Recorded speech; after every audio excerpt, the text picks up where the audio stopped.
Welcome back to Giants Latest. Today we are finishing our recap on rookie minicamp because there's more to discuss. So hit that thumbs up button to stay up to date on all things New York Giants. Let's get into what Brian Daboll had to say a little bit more about rookie minicamp. So like we talked about yesterday, he basically said that the focus with camp is getting to know these players and just kind of seeing how they do with each other, with the coaches, and really just kind of getting through the playbook and starting to learn.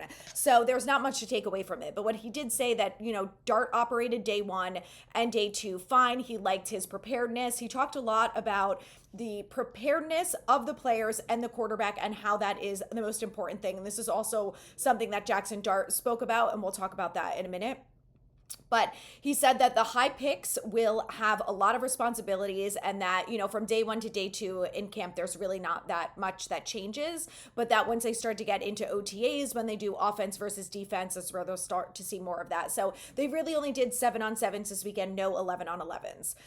Strength conditioning and extra meetings are all next. So that's what's coming up for the rookies this week. And he said that basically they're really just trying to ramp them up as much as they can without overwhelming them to try to get them up to speed with the veterans. Because once OTAs and training camp happens, they have to be as up to date and as up to speed as they can be because, Daboll said that you're going to have rookies and veterans competing in the same positions against each other. And, if a rookie or a veteran, regardless of who it is, starts to fall behind from the playbook, they don't know what they're doing out there. You can tell that one is picking up the play faster and then they're going to get more reps. Like at the end of the day, this is still very much a trial period as a competition for all of the positions. So it's important, that they really observe these guys and see how they do and how they start to match up, especially once camp comes along. So I thought that was interesting. He said that that's something that they really pay attention to at this time of year. And then lastly, he loves this group of rookies. He said that they're a very confident rookie group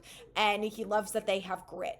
He talked a lot about communication, discipline, and commitment to the team. Those are all things that they look at during camp, and something that they focus on is, again, the interactions between players and the teamwork and the leadership and things like that. So overall, Daboll seemed relatively happy. I don't expect him to kind of be gushing. He doesn't really do that about players and what they did, but he did, speak confidently and kindly about the players when asked. So that the players spoke to the media. So let's go through what they had to say and then what was seen from them out of practice. So starting with Abdul Carter, of course.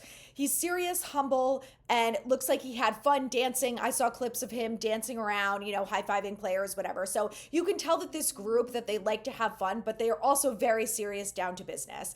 He was working with the outside linebacker coach, which we saw a lot in Giants Life if you guys watched it. The top 30 and the combine visits, the outside linebacker coach was extremely involved, way more so than Shane Bowen, which I thought was very interesting. He did also really want to learn, so he actually got involved with special teams, and he was not the only player that did that. His quick feet was showcased during drills.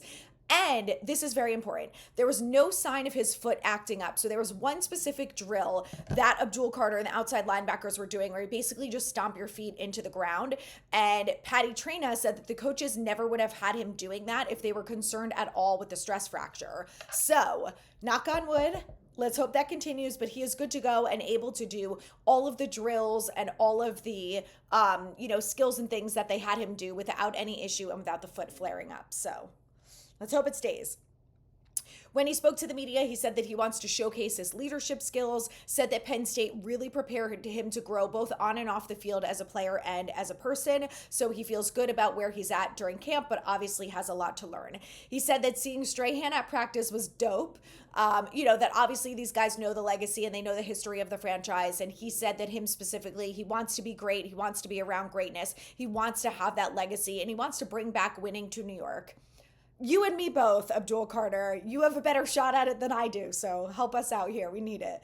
Let's move on to quarterback to Jackson Dart. He said that the process is intense, and he knew that he basically had to put his best leg forward in order for him to really feel like he was capable and confident at all times. And that's one thing that was really noted, I think, across the board from beat writers and coaches was that Jackson Dart looked confident back there on day one of minicamp. And, confidence is a really important factor as a quarterback, regardless, of whether it's confidence is a necessity, whether or not you're the quarterback. Whatever player you are on this team, you need to be confident. But to see it from Jackson Dart on day one, I think says a lot about him.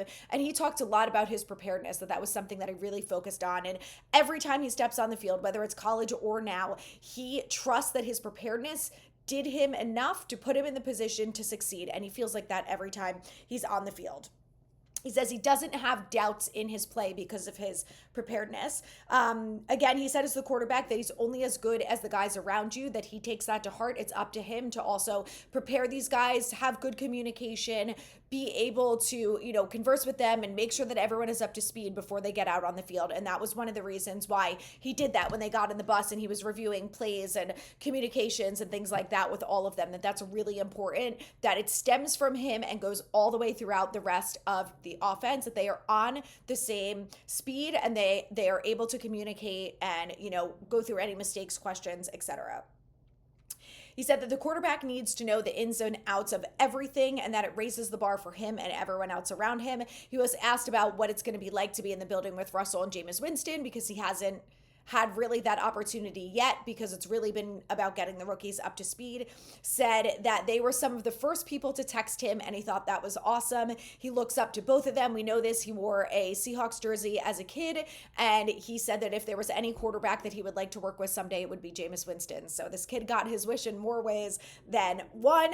And the other thing that I thought was funny, if you guys watched Giants Life, when they did the introductory FaceTime after they talked to Jackson Dart and he talked to Dable and whatever, they get back on the FaceTime on draft night and Jackson Dart says, "I am so happy you guys know this is where I wanted to be. I love you guys." And the whole room bursts out laughing. But I think it just kind of shows his gratitude. He does seem humble, although he is confident in himself and his play. And, he seems very excited to be in New York. I think that all of these guys are, and they know, I think, to a degree, what is expected of them and what they have to bring back, which is winning. So, like I said, get on that, please.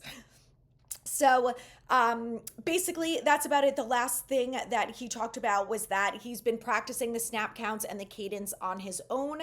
And he is excited about that because we know, if you guys watch a John Gruden video, in college, basically, there was no snap count play call like that. It was just, they literally clapped their hands and that was it. So he's going to have to learn that, obviously. And as the quarterback, he's got a lot to learn. So he said he's excited about that. And, preparedness is going to be big for him.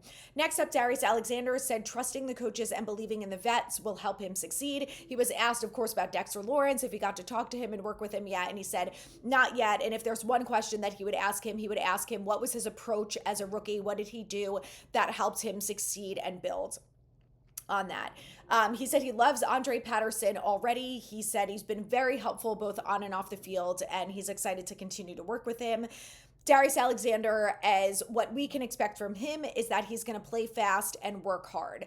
He's got very fast reflexes, which were on show during rookie minicamp, and the beat writers said that I have heard this comparison quite a few times because of his quick reflexes specifically, very similar to Leo Williams, and I think we all agree that if he's anything remotely close to Leo Williams, we would all be thrilled.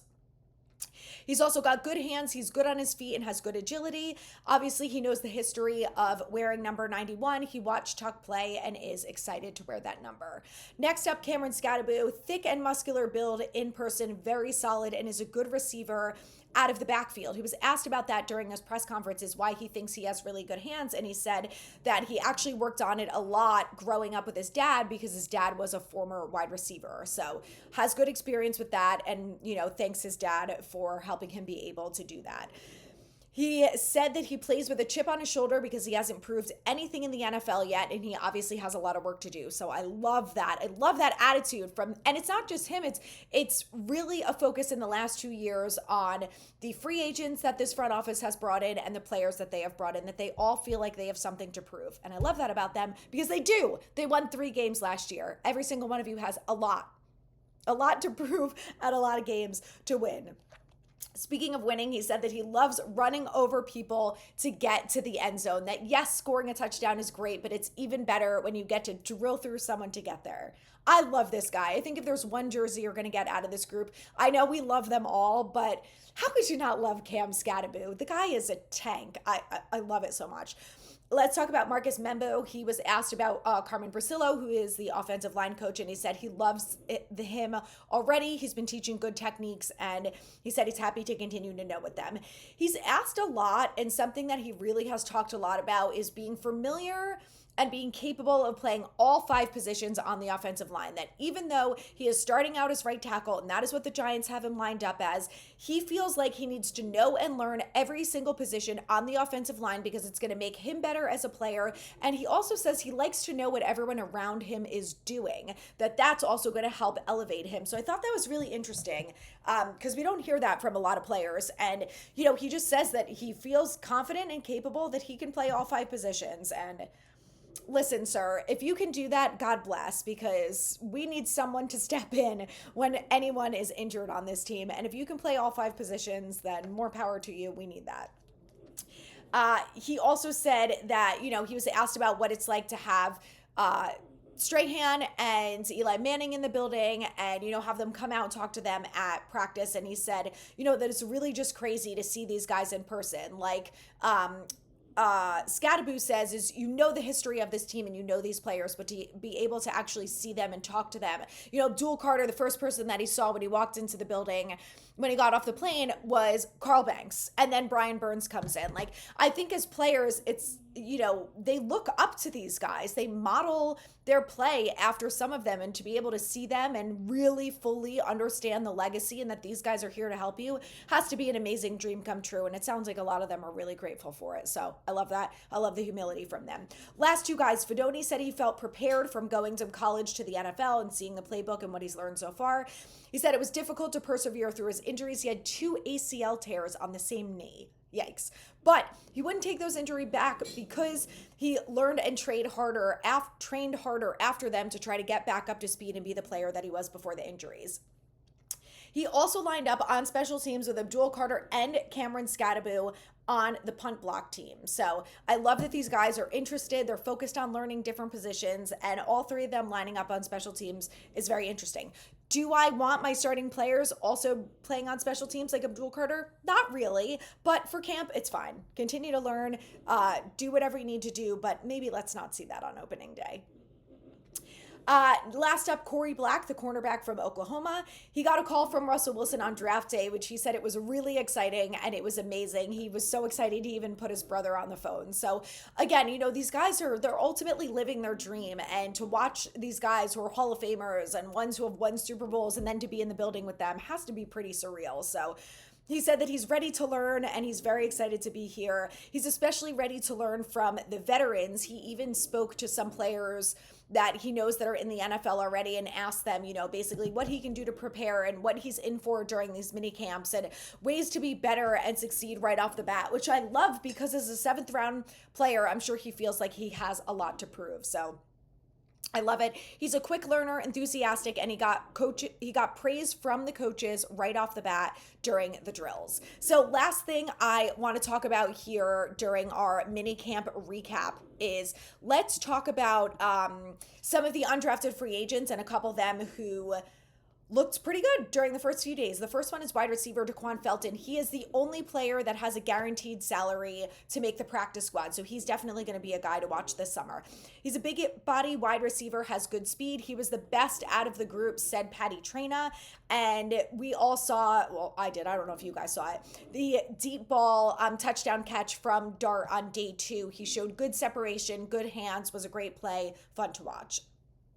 Next up, wide receiver Bo Collins had a deep catch on a one-on-one drill from Dart, but during the 7-on-7s, he had a bit more trouble separating than someone like Felton or Juice Wells did.